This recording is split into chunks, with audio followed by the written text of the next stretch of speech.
this is my rally bike here. It's based on a Husqvarna TE 449. Started with a stock bike that was provided to me from Husqvarna, North America. All the guys out on the West Coast there gave me 3 bikes, 2 of them that we broke down for spares, and 1 is the primary bike. I'm just going to point out some of the different features on the bike. Starting at the front here, we've got a front fairing and fairing stay that was provided to me by the folks at Tour Tech. They were real kind to hook me up with this. Holding the suspension in place and the steering up front, I've got a triple clamp with risers from BRP, steering stabilizer from Scott's. Oleans USA, the guys up the road there in Hendersonville, have provided me with the TTX shock in the rear, as well as the RFX TTX forks up front, and they've helped me out tremendously with that. Fuel, you notice we've got big gas tanks on the bike. The front tank here was supplied by Safari Tanks and Just Gas Tanks. They helped me get this tank here. We had to modify it a little bit to fit this bike, but it's working out good. The rear tank was made by Scott Shriver, a fabricator for Hendrick Motorsports out of Charlotte, North Carolina.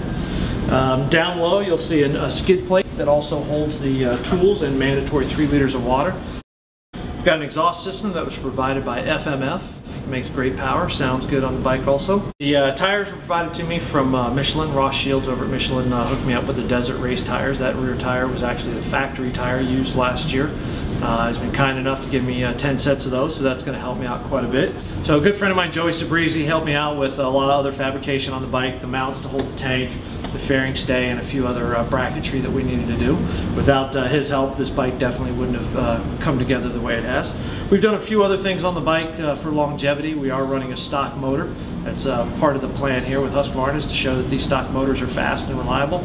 But one of the things we've done is put an oil cooler on it. The guys at Medco, Clint and Bobby, helped with machining a oil filter bypass that allows us to pump the oil out of the motor up to a cooler that is mounted at the front fairing and then back into the motor.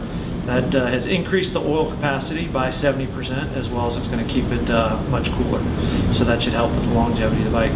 So that's just kind of a general rundown of the bike and everything that we've done to it, and hopefully it'll last.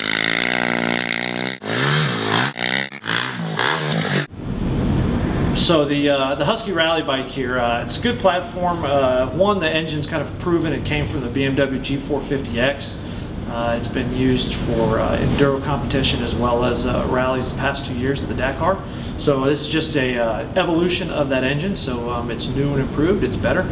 The overall bike is just a good platform. The new rules state that everybody has to be on a 450, so this is what Husqvarna has to offer, and I think it's going to work out real well, and I'm looking forward to putting it to the test.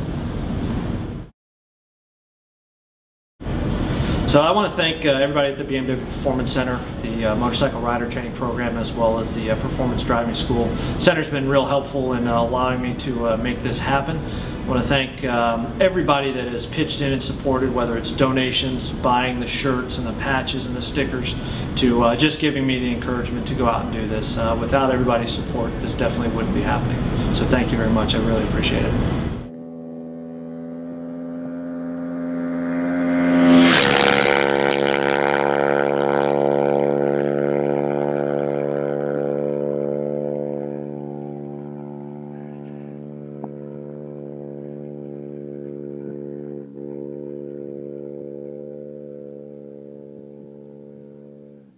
Road to Dakar.